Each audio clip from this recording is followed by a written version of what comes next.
Good evening, you're watching Just the News. I'm Amita Balachandra. Here's a top story that's coming from Bihar. Bihar Chief Minister Nitish Kumar has quit the NDA alliance and submitted his resignation to the governor. Now, Mr. Kumar, along with RJD's Tejaswi Yadav, subsequently claimed to form a new government.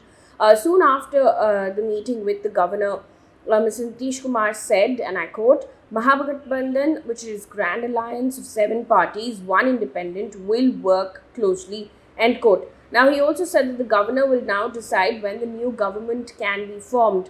Speaking to the press, Tejaswi Yadav pointed at what's happened in Punjab and Maharashtra and said, and I quote, everyone knows what BJP had planned in Bihar, end quote. Now, this morning, the JDU and the opposition RJD held separate meetings of their MLAs in Patna. Tension between the JDU and BJP has been building up for over 2 months on issues such as constant denial of special category status for Bihar. Now, Nitish Kumar, along with RJD and other parties, has staked claim to form the new government. Meanwhile, in Maharashtra, 18 MLAs were sworn in as ministers in the Maharashtra cabinet today. This comes almost a month after Eknath Shinde took over as the chief minister of the state. 9 ministers, MLAs from BJP and 9 MLAs from Shiv Sena were sworn in. Now, the portfolios have not been announced as yet. Among the ministers sworn in were Chandrakant Patil, Radhakrishna V.K. Patil, Sudhir Mungantiwar, Radha Bhuse, Uday Samant, among others. Meanwhile, in Uttar Pradesh, the Uttar Pradesh Police has arrested Shrikant Tyagi, who claims to be a BJP member, which of course the BJP has denied. This comes days after he abused and assaulted a woman at a residential complex in Noida. Now, he was absconding after the case was filed. In the meantime, bulldozers demolished a portion of the house of Mr. Shrikant Tyagi. In 2019, residents of the Grand Omax Society in the city's Sector 93 had filed a complaint with the Noida Authority and Gautam Budh Nagar Police against Tyagi for allegedly encroaching onto the green belt in the common area of the complex. As the UP police started looking for Tyagi, they found that he was a serial offender with 9 past cases against him under serious charges such as attempt to murder and extortion. Now, on the 5th of August, Tyagi was booked under Section 354 of the Indian Penal Code. There were several videos on social media that were circulated online which showed him abusing the woman last week as she tried to stop him from planting trees in the society's common area, citing violation of rules. Now, Tyagi could be seen pushing the woman and verbally abusing the woman's husband as well.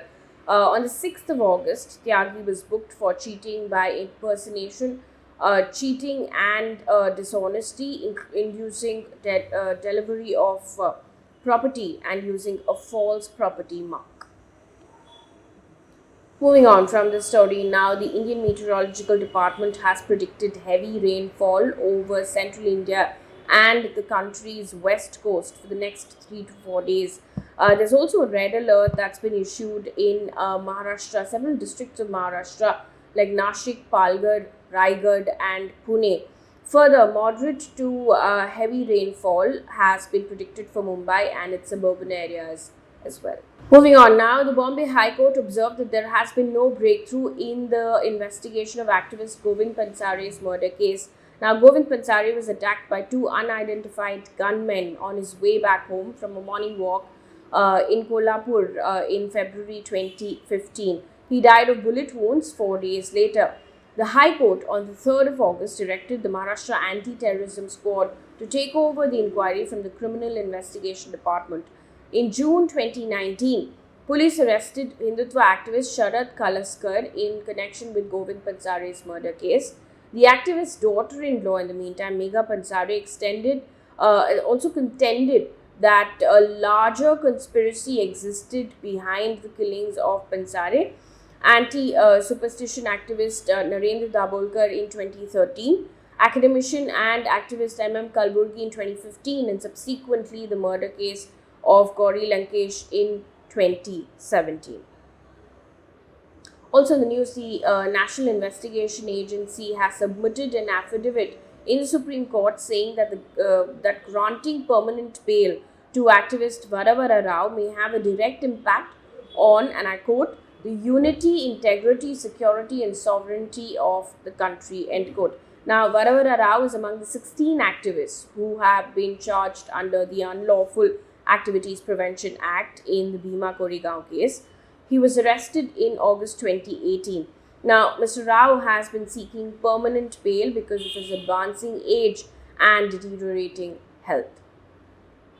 Meanwhile, Minister of State for Civil Aviation V.K. Singh on Monday informed the Rajya Sabha that 478 incidents of technical snags were reported by the Indian Airlines in the 1 year period between July 1st, 2021 and June 30th, 2022.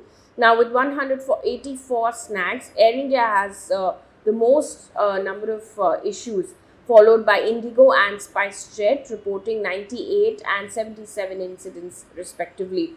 Also, 27 safety related issues were reported during the 2021 and 2022 financial years. DGCA has restricted the number of flights of SpiceJet to 50%, if you remember, and is carrying out their surveillance with other airlines as well. Meanwhile, the monsoon session of both houses, Lok Sabha and Rajya Sabha, were adjourned 4 days ahead of the schedule. The session, which began on the 18th of July and was scheduled to go on till the 12th of August, but it's ended 4 days before. It witnessed protests by the opposition over various issues, including price rise, Agnipat scheme, etc.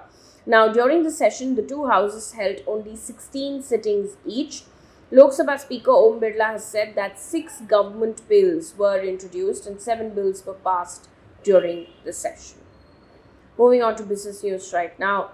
Minister of State for Labour and Unemployment Rameshwar Teli has informed the Parliament that the unemployment rate dropped by 0.6% between 2019-20 and 2020-21 from 4.8% to 4.2%. Now, this data that the government has quoted is from the Statistics and Program Implementation Ministry's periodic labour force survey. Now, Sikkim had the highest worker population ratio in 2020 to 21, which was about 71.3%, followed by Himachal Pradesh at 69.5%, and then later Chhattisgarh, while Bihar had the lowest with 39.9%. Moving on to science and technology news, there's some new privacy features that WhatsApp has introduced, and these are the new privacy features which will be rolled out soon. It's currently being tested. There are 3 features at the moment. Exiting group chats without notifying everyone is one such feature. The other 2 features are controlling who can see when you're online and preventing screenshots on view once messages as well. This will be rolled out soon.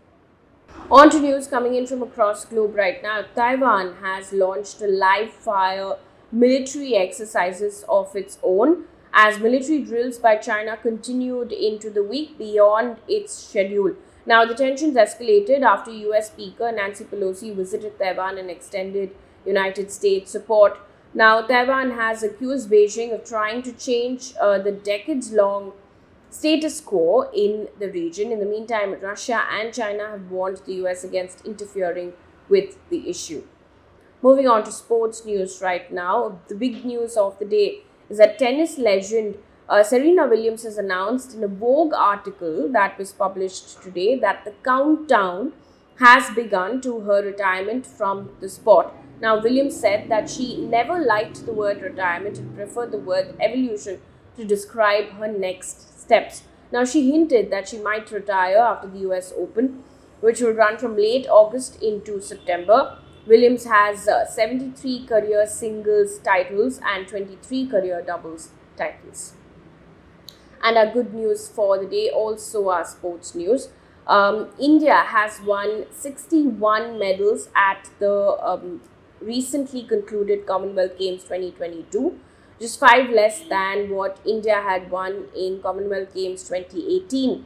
Now, in 2018, India had bagged 66 medals. The tally currently is 22 gold medals, 16 silver medals, and 23 bronze medals.